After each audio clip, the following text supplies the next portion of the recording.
రక్షకుడైన యేసుక్రీస్తు వారి శ్రేష్టమైన నామంలోని మీకు అందరికీ శుభములు తెలియజేస్తూ ఉంటున్నాను. మరి థియాలజీ క్లాసెస్లోని భాగంగా ఈరోజు మనము బిబ్లియాలజీలో నుంచి అంటే బైబిల్ గురించి మనం నేర్చుకుంటూ ఉంటున్నాం. దాంట్లోని లేఖనాల యొక్క విశ్వసనీయత అనే విషయాన్ని మనం నేర్చుకుందాం. The authenticity of the scriptures. లేఖనాలను మనం ఎందుకు నమ్మాలి, లేఖనాలు ఎందుకు నమ్మదగినవి అనే విషయాల్ని ఈరోజు మనం నేర్చుకోవడానికి ప్రయత్నం చేద్దాం. మొట్టమొదటి మనం ఆలోచన చేసినట్లయితే దేవుని బిడ్డలారా, బైబిల్ దేవుని వాక్యమని బైబిలే చెప్తా ఉంది. బైబిల్ దేవుని వాక్యమని బైబిలే చెప్తా ఉంది. సో దానికి ఉన్న కొన్ని విషయాలు మనం చూద్దాం.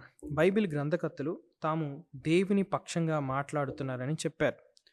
మనము పేతురు రాసిన 2వ పత్రిక 1వ అధ్యాయం 21వ వచనం చదివినట్లయితే అక్కడ స్పష్టంగా తెలియజేయబడింది. పేతురు రాసిన 2వ పత్రిక 1వ అధ్యాయం 21వ వచనం, ఏలైనగా ప్రవచనం ఎప్పుడు మనుషుని ఇచ్చని బట్టి కలగలేదు, కానీ మనుషులు పరిశుద్ధాత్మ వలన ప్రేరేపించబడిన వారే దేవుని మూలముగా పలికిరి.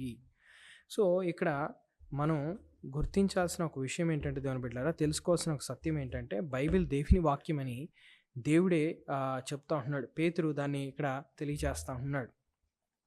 రెండవది, బైబిల్ దైవావేశం వలన కలిగినది అదే చెప్పుచున్నది. బైబిల్ అనేది దేవుని యొక్క నడిపింపు ద్వారా, అది దేవుని యొక్క బ్రీత్ అవుట్ వర్డ్ అనేది దేవుని యొక్క మాట అని దేవుని వాక్యం తెలియజేస్తూ ఉంది. తిమోతికి రాసిన 2వ పత్రికలో చెప్తాడు, లేఖనములన్నీ కూడా దైవావేశముల వలన కలిగినవి. అంటే దేవుని యొక్క ఊపిరి, ఇంకొక మాటలో చెప్పాలంటే దేవుని యొక్క మాట. దాని తర్వాత దేవుడు చెప్పినదేమనగా, లేకపోతే బైబిల్ సెలవిచ్చినదేమనగా, లేకపోతే దేవుడు మాట్లాడుట, లేకపోతే యెహోవా సెలవిచ్చినదేమనగా అనే మాటలు మనం సుమారు 3800 సార్లు చూడగలం. అంటే దేవుడు తన వాక్యం ద్వారా మనతో మాట్లాడుతున్నట్టు మనకి స్పష్టంగా అర్థమవుతుంది. దాని తర్వాత బైబిల్ గ్రంథకర్తలు వారు రాసినది దేవుని వాక్యమని నమ్మారు. బైబిల్ గ్రంథకర్తలు వారు రాసేది దేవుని వాక్యమని నమ్మారు. మనము ఉదాహరణకి ఒక వచనాన్ని చూద్దాం. కొరింథీయులకు రాసిన 1వ పత్రికలోని 14వ వచనంలోని పౌలు ఒక విషయాన్ని తెలియజేస్తాడు. కొరింథీయులకు రాసిన 1వ పత్రిక 14వ అధ్యాయం 37వ వచనం.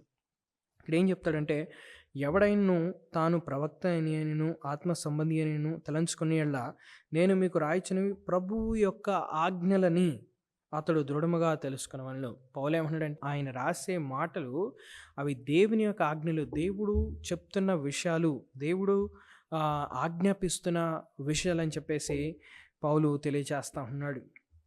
ఇంకా మనం చూసినట్లయితే దేవుని బిడ్డరా, యేసుక్రీస్తు వారు బైబిల్ దైవావేశం వలన కలిగినదని నమ్మారు. ఎందుకు ఈ మాట చెప్తా ఉన్నానంటే, ఆయన పాత నిబంధనలో ఉన్నటువంటి విషయాలను నూతన నిబంధనని చాలా సందర్భాల్లో కోట్ చేశారు. కోట్ చేయడం మాత్రమే కాదు, కానీ ఇది ప్రవక్తల ద్వారా చెప్పబడింది, ఇది దేవుని మాట, ఇది అంతిమ అధికారం కలిగిందని ఆయన తెలియజేశాడు.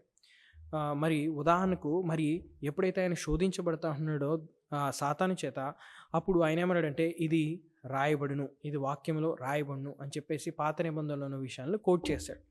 దాన్ని బట్టి మనం ఏం అర్థం చేసుకోవచ్చు అంటే దేవుని బిడ్డలారా, బైబిల్ అనేది దేవుని యొక్క మాట. ఆ మాట, ఆ దేవుని మాటని మనం ఎందుకు అంటామంటే బైబిలే సెలవిస్తూ ఉంది, బైబిలే తెలియచేస్తూ ఉంది. ఏమనంటే బైబిల్ అది దేవుని వాక్యమని. రెండవది ఏంటంటే, బైబిల్ రాసిన మానవ గ్రంథకర్తలు నమ్మదగిన వారు మోసగాండ్రు కాదు. బైబిల్ రాసింది ఒక దొంగ కాదు, లేకపోతే ఎక్కడో అనాలోచితంగా ఏదో ఆలోచన లేకోకుండా సొంతగా ఆథర్స్ బైబిల్ని రాయలేదు. సో బైబిల్ ఖచ్చితంగా తప్పులు లేకుండా రాయటకు బైబిల్ గ్రంథకర్తలు ప్రయాసపడ్డారు. ఉదాహరణకు లూకా 1వ అధ్యాయం 1 నుంచి 3 వచనాలు. లూకా 1వ అధ్యాయం 1 నుంచి 3 వచనాలు. ఘనత వహించిన థియోఫిల, ఆరంభం నుంచి కన్నులారా చూచి వాక్య సేవకులైన వారు మనకు అప్పగించబడిన ప్రకారం మన మధ్య నెరవేర్చిన కార్యాలను చూడండి. వివరముగా రాయటకు అనేకులు పూనుకుని ఉన్నారు గనుక నీకు ఉపదేశించబడిన సంగతులు నిశ్చయముగా జరుగునని నీవు తెలుసుకొనవలెను. లూకా ఏం చెప్తా ఉన్నాడంటే, బైబిల్ అనేది, రాయబడిన విషయాలు అనేవి అవి నమ్మదగినవి, అవి నెరవేరినవి, అవి ఉపదేశించబడినవి. కాబట్టి వాటిని మరి జాగ్రత్తగా వివరముగా రాయటానికి అనేక మంది పూనుకున్నారని చెప్పేసి ఇక్కడ తెలియజేస్తూ ఉన్నాడు. ఇంకా మనం చూసినట్లయితే వారు సత్యానికి కట్టుబడి ఉన్నారు. సత్యం అనే మాట కొత్త నిబంధనలో దాదాపు 360 సార్లు ఉన్నది. ఒక యోహాను సహోదరులైన సత్యం అనే మాట 48 సార్లు రాయబడింది. ఈ బైబిల్ని రాసిన ఆథర్స్ లేకపోతే రచయితలు వారు సత్యానికి కట్టుబడి ఉన్నారు. సత్యం గురించి వారు మాట్లాడారు. వాక్యమే సత్యమని వాళ్ళు తెలియజేశారు. ఇంకా మనం చూసినట్టయితే బైబిల్ గ్రంథకర్తలు వారు ప్రకటించిన సందేశం కొరకు శ్రమపడుటకు ఇష్టపడ్డారు. యెర్మియా కానీ యోధా కానీ వారిని చంపడానికి కూడా ప్రయత్నం చేశారు. అయినా కానీ వారు ఏమాత్రం కూడా వెనకడుగు వేయలేదు. ఎందుకనంటే వాళ్ళు మాట్లాడింది దేవుని వాక్యమని వాళ్ళు నమ్మారు కాబట్టే వాళ్ళంతా దృఢంగా నిలబడగలిగారు. సో దీన్ని బట్టి మనం ఏమర్థం చేసుకోవచ్చు అంటే దేవుని బిడ్డలారా, బైబిల్ అనేది దేవుని యొక్క వాక్యము. దాని తర్వాత బైబిల్లోని అసాధారణ ఐక్యత ఉంది, అన్యూజువల్ కన్సిస్టెన్సీ. బైబిల్లో 66 గ్రంథాలు ఉన్నాయి. దాదాపు 1400 సంవత్సర కాలాల్లోని రాయబడింది. సుమారు 40 మంది గ్రంథకర్తలు రాశారు. వారు వేరువేరు కాలాల్లో రాశారు, వేరువేరు ప్రదేశాల్లో ఉన్నారు. వారికి వేరువేరు టాలెంట్స్ ఉన్నవి. తర్వాత వారి చదువులు వేరువేరు, వారి యొక్క వృత్తులు వేరువేరు, వారి యొక్క కల్చర్స్ వేరువేరు. దాంట్లో మనం చూసినట్లయితే పండితులు ఉన్నారు, పామరులు ఉన్నారు. అయినా కానీ బైబిల్లోని ఒక అద్భుతమైన ఐక్యతను మనం చూడగలం. ఎప్పుడు కూడా పౌలు చెప్పింది తప్పని పేతురు చెప్పడు, పేతురు చెప్పింది తప్పని యోహాను చెప్పడు, యోహాను చెప్పింది తప్పని ఎక్కడా కూడా పాత నిబంధనలను ఏ ప్రవక్త కూడా చెప్పలేదు. దీన్ని బట్టి మనం గమనించినట్లయితే మనకు అర్థమయ్యే విషయం ఏంటో తెలుసా దేవుని బిడ్డలారా, దేవుని వాక్యము చక్కగా ఐక్యత కలిగి ఉన్నది. అందుకని మనం చూసినట్లయితే ఆదికాండం నుంచి ప్రకటన వరకు మనకు కనిపించే ఒక థీమ్ ఏంటో తెలుసండి, దేవుని యొక్క మహిమ. దేవుని మహిమ కోసం దేవుడు సమస్తాన్ని జరిగిస్తూ ఉన్నాడు. అది రక్షణ అయినా నిత్యత్వమైన ఏదైనా కానీ ఆయన మహిమను ప్రదర్శించడానికి ఆయన చూపిస్తూ ఉంటున్నాడు.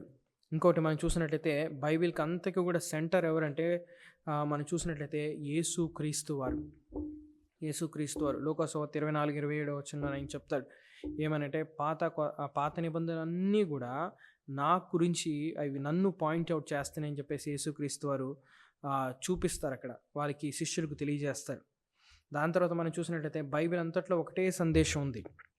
అదేంటో తెలుసండి, దేవుని యొక్క మహిమ కోసం ఆయన నిన్ను నన్ను మనందరినీ చేశాడు. ఆయన తన రాజ్యాన్ని కట్టుకుంటా ఉన్నాడు. ఆయన రాజ్యంలో ఆయన పరిపాలన చేస్తూ ఉన్నాడు. దాని ద్వారా ఆయన మహిమ పొందాడు. That is the only thing. దాని తర్వాత మనము పాపము ప్రారంభమైంది, పాపానికి విరుగుడు వచ్చింది, మరలా దేవునితోని జనులు ఉండబోయే రోజులు రాబోతూ ఉన్నాయి. ఇదే ఒక అద్భుతమైన కథ. సో అందుకనే బైబిల్లోని ఒక ఐక్యత అనేది ఉంది, ఒక కన్సిస్టెన్సీ అనేది ఉంది. ఎందుకంటే ఇదంతా వన్ బిగ్ స్టోరీ. దాంట్లో 66 పుస్తకాలు వేరువేరుగా ఉన్నప్పుడు ఆ 66 పుస్తకాలు దేనికి పాయింట్అవుట్ చేస్తున్నాయి అంటే, లేకపోతే ఒక బిగ్ స్టోరీ ఏంటంటే దేవుడు ఉన్నాడు, ఆయన సమస్తాన్ని ఆయన మహిమ కోసం చేసుకున్నాడు, ఆయన చిత్తాన్ని ఆయన జరిగిస్తూ ఉంటున్నాడు ఆయన ఘనత కోసం. That is the only thing. ఇంకా మనం చూసినట్లయితే దేవుని బిడ్డలారా, మరి ఎక్స్టర్నల్గా కూడా కొన్ని విషయాలు ఉన్నాయి. అవేంటో తెలుసండి, బైబిల్ని చదివినప్పుడు నిజంగా మన జీవితాలు ట్రాన్స్ఫార్మ్ అవ్వడం. నిజంగా దేవుని వాక్యం, దేవుడు మనం రక్షిస్తే మనం దేవుని వాక్యం చదువుతూ ఉంటుంటే దినదినము ఆయన వాక్యాన్ని తెలుసుకుంటూ త్రాగుబోతుల జీవితాలు మారాయి, వ్యభిచారుల జీవితాలు మారాయి, పాపంలో చచ్చిన వారి జీవితాలు వెలిగించబడ్డాయి, లోకంలో నడుస్తున్న వారి జీవితాలు మార్చబడ్డాయి. ఎంతోమంది వారి యొక్క జీవితాలు అనేవి మార్చబడ్డాయి. ఎందుకు తెలుసండి? కేవలము దేవుని ద్వారా. అది దేవుని మాట బైబిల్ కాబట్టి దాన్ని చదివినప్పుడు దానిలో ఉన్న శక్తి ద్వారా ప్రజలు మారుతూ ఉంటున్నారు. సో దీని ద్వారా కూడా మనం ఏం తెలుసుకోవచ్చు తెలుసండి? బైబిల్ అనేది దేవుని యొక్క మాట, అది దానిలోని శక్తి అనేది ఉన్నది. అందుకనే అది ఎవరి జీవితాన్నైనా మార్చగలదు, ఎవరి జీవితాన్నైనా మార్చగలదు. నా జీవితాన్ని కూడా అది మారుస్తాను. ఇంకా మనం చూసినట్లయితే దేవుని బిడ్డలారా, పాత నిబంధన పత్రికలను మనం చూసినట్లయితే కనుక మనం ఇప్పుడు అందుబాటులో ఉన్నవి అవి ఎప్పటి పత్రికలు అంటే లేకపోతే ఎప్పటి ప్రతులు అంటే కనుక క్రీస్తు శకం 980, క్రీస్తు శకం 984. కానీ రీసెంట్గా జరిగిన ఒక విషయం ఏంటంటే 1947లోని మృత సముద్రం దగ్గర డెడ్ సీ స్క్రోల్స్ అనేవి దొరికాయి. సో ఆ డెడ్ సీ స్క్రోల్స్ అనేవి మనం చూసినట్లయితే కనుక దాంట్లోని యెషయా గ్రంథానికి సంబంధించిన ప్రతులు ఉన్నాయి. వాటిని దాని తర్వాత 980కే ఆ సంవత్సర కాలంలో రాయబడి మనకి కాపీస్గా ఉన్న వాటిని మరి వాటిని దగ్గర పెట్టి చూస్తే కనుక అవి సిమిలర్గా ఉన్నాయి. There is no contradiction. 1000 సంవత్సరాల మధ్య కాలం ఉంది. 980వ సంవత్సరం నుంచి 1947 సంవత్సరం వరకు మధ్య 1000 సంవత్సరాల గ్యాప్ ఉన్నప్పటికీ ఈ 2 పత్రికలు కూడా ఈ 2 మరి మ్యానుస్క్రిప్ట్స్‌ని మనం కంపేర్ చేసి చూసినప్పుడు మనకు అర్థమయ్యే విషయం ఏంటంటే వాటిలోని సుమారు 95% వరకు మరి ఈక్వల్‌గా ఉన్నట్టు మనం చూస్తూ ఉంటాం. ఉచ్చారణ మార్పులనేవి మాత్రమే వాటిలో కనిపిస్తాయి కానీ దాంట్లో ఏ కాంట్రడిక్షన్స్ అనేవి, దాంట్లో ఎలాంటి తేడాలనేవి లేవు. మనం గమనించాల్సిన విషయం ఏంటంటే దేవుని బిడ్డలారా, దేవుని యొక్క బైబిల్ అనేది, మనకు కలిగి ఉన్న బైబిల్ అనేది దేవుని మాట. దేవుని మాట ఎన్నో సంవత్సరాలైనప్పటికీ దాంట్లో మార్పు లేదు. ఎవరు కూడా ఎప్పుడు కూడా దాంట్లో ఏది యాడ్ చేయడానికి ప్రయత్నం చేయలేదు. ఇంకా మనం గమనించినట్లయితే పాత నిబంధన సంఘటనలు, సాంప్రదాయాలు, నగరాలు మరియు దేశాలు, తర్వాత గత 100 సంవత్సరాల పురావస్తు శాస్త్రజ్ఞులు చేతిపారి చేత సత్యమని రుజువు చేయబడింది. మనం చూసినట్లయితే సైంటిఫిక్గా చాలామంది ఆర్కియాలజిస్టులు బైబిల్లో ఉన్న నగరాలు కానీ, బైబిల్లో ఉన్న సాంప్రదాయాలు కానీ, బైబిల్లో ఉన్న ప్రజలు కానీ వాటిని గుర్తించి సుమారు 25,000 పరిశోధనలు జరిగించారు. అందులో ఒక్కడు కూడా బైబిల్కి వ్యతిరేకంగా దొరకలేదు. ఇంకా మనం చూసినట్లయితే నెరవేర్చబడిన ప్రవచనాలు, బైబిల్లో చారిత్రాత్మక విషయాలు సుమారు 2,000 ప్రవచనాలు బైబిల్లోని నెరవేర్చబడినట్లు మనం చూస్తూ ఉంటున్నాం. ఇంకా అనేకమైన ప్రవచనాలు అనేవి నెరవేరిపోయి కానీ చాలా ప్రవచనాలు నెరవేరబడ్డాయి. కాబట్టి మనం గమనించాల్సిన విషయం ఏంటంటే దేవుని బిడ్డలారా, బైబిల్ అనేది దేవుని యొక్క వాక్యము, బైబిల్ అనేది దేవుని యొక్క మాట, బైబిల్ అనేది దేవుడు పలికిన మాట నీ కోసం నా కోసం. కాబట్టి ఇది నమ్మదగినది, ఇది మన జీవితాల్లో మార్చగలిగినది, ఇది మన జీవితాలు దానిపైన కట్టుకొనుటకు ఒక స్థిరమైన ఫౌండేషన్, స్థిరమైన పునాది, మారని చెరగని పునాది. సంవత్సరాలు మారినా, తరాలు మారినా, కాలాలు మారినా, సంస్కృతులు మారినా, దేవుని